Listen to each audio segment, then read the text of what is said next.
So Brett, 30, back to the club or the organizers. 30, as you just explained, into age group athletes, back into the people who actually pay and donate. The next 30%, what is that? What is the intention for that? Well, the intention was the same. We go back to the future. Every race that I attended back in 1990, people would put a certain amount of that money. Would go back to a charity in the area, or the club itself. So basically, I remember we used to hire, instead of using free people apart from the club, we used to actually go to the scouts.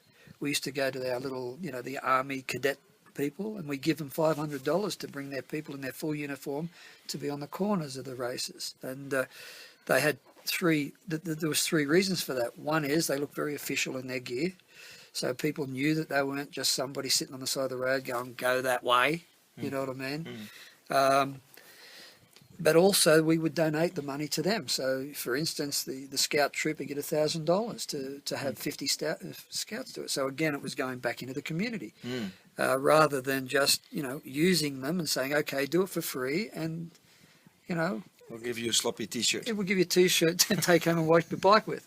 Yeah, so that's what we used to do. And so our races used to have the club members would be the overseers, and then we would bring in extra people. So if you weren't a member of the club, we didn't have volunteers and so forth. We actually paid for our volunteers, which was quite a unique thing back then, and now it's an even more unique thing now, because into our business model, we have interns and we have volunteers as a very important part of our of how we make a profit. Yep. So we used to involve other clubs in the area.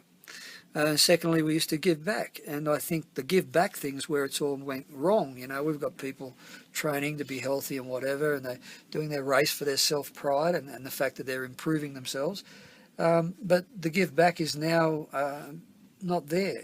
It's token. It's like a football player going, I'm going to get my picture taken with this guy at the hospital, and then they go and they're behind the back going, oh, I can't wait to get out of here. This is ridiculous. You know what I mean? Meanwhile, they're earning, £60,000 a week, and they give £1,000 of it to the charity. So I'm a great guy.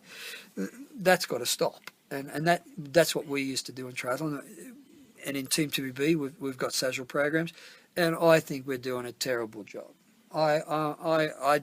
It's the one thing that really leaves me cold. We need to do it better. We're helping a few people, and that's lovely. But what we've done, or what I've done and presented to you, is that we're talking about this as a club.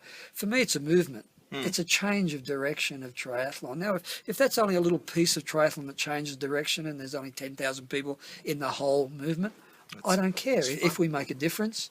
We know you were at Philippines and seen Banjo win the Philippine elite race. Now that boy, well, one day I'm sure you'll have a video and people will see where he comes from. Came out of an aluminium shed. Yeah, and it helped him greatly. And now he's doing school.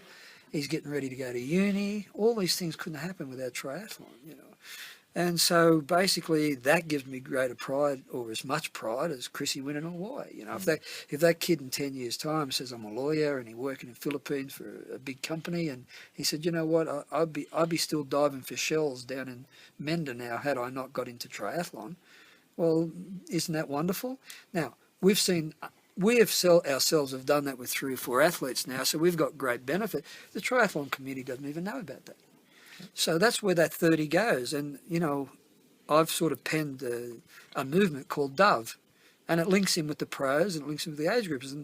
And DOVE stands for No to Drugs, which is needed both at a social level and a race level, believe me. And that's something that I want to, we might talk on if you want to talk on it, but, We will.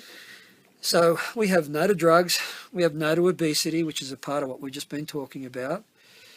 We say no to violence, because that's a very big problem we have in the society at the present moment. And then we call it through education.